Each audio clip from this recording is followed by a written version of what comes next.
Okay, now for what it's Tamworth, I'm just in a town called Manila, as in the folder.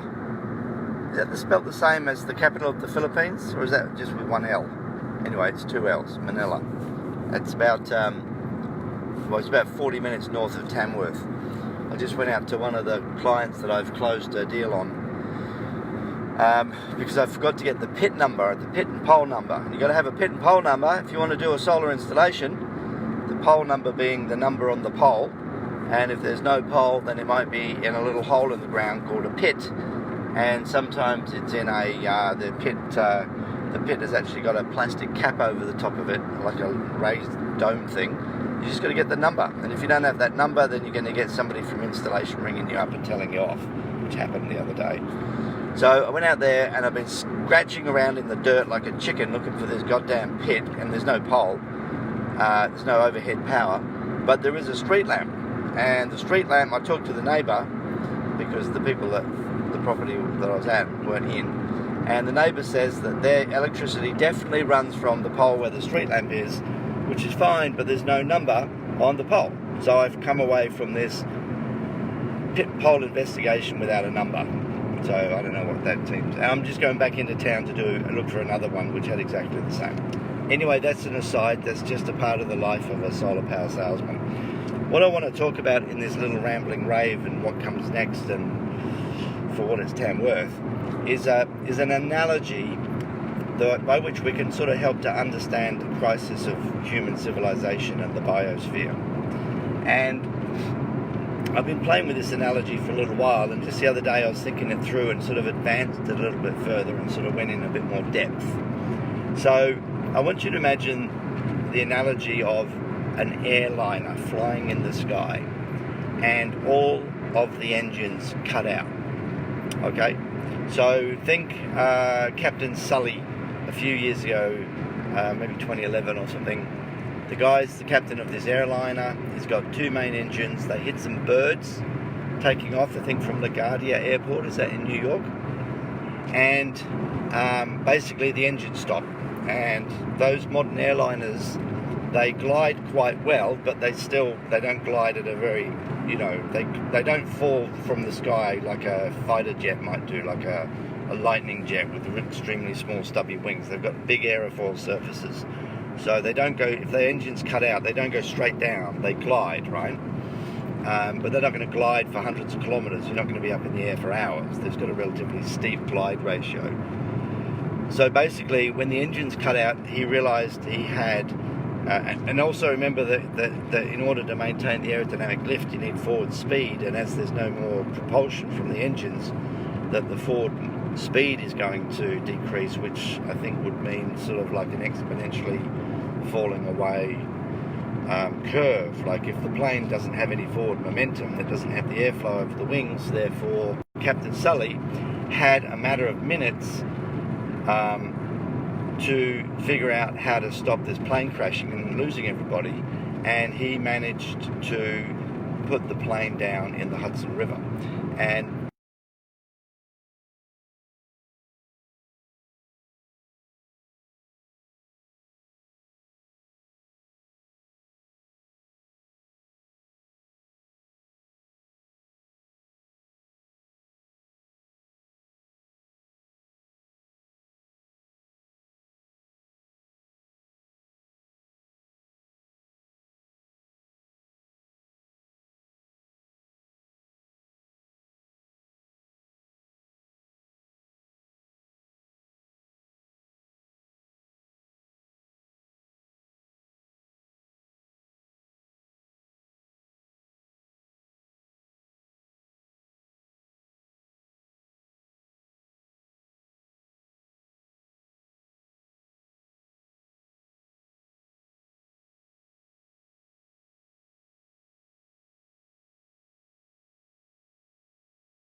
That's what the science says. And so somewhere in between, you've got this sort of hard landing where half of the people perish, which is kind of looking like what's going to happen. But if you then use that as the analogy, that the human civilization is like an airplane full of people in which the engines are cut out, and it's the decisions that are made in the cockpit by the decision makers, the global elite, if you like, the global leaders, that will ultimately determine whether we get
because the ocean is hotter and the storms are more intense. People are already perishing from droughts which are deeper, and that's through reduced longevity of life due to harsh conditions, or suicide because of the farmers not being able to stay on the land. The Syrian war was largely believed to be triggered by an extreme drought exacerbated by climate change. So we're already losing people, and we're already losing ecosystems, in particular, say the Great Barrier Reef and large tracts of forests which are burning now.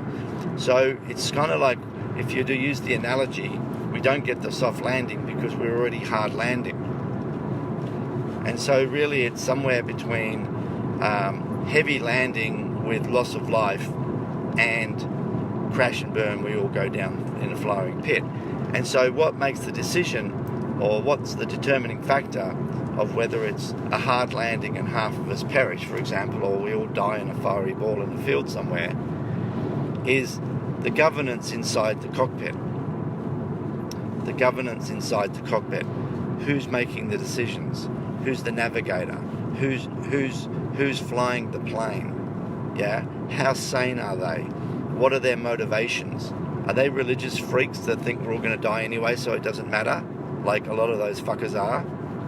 Are they ignorant, like sociopaths like Trump, who simply doesn't give a fuck, just wants to make sure his family are at the top of the food chain on the planet?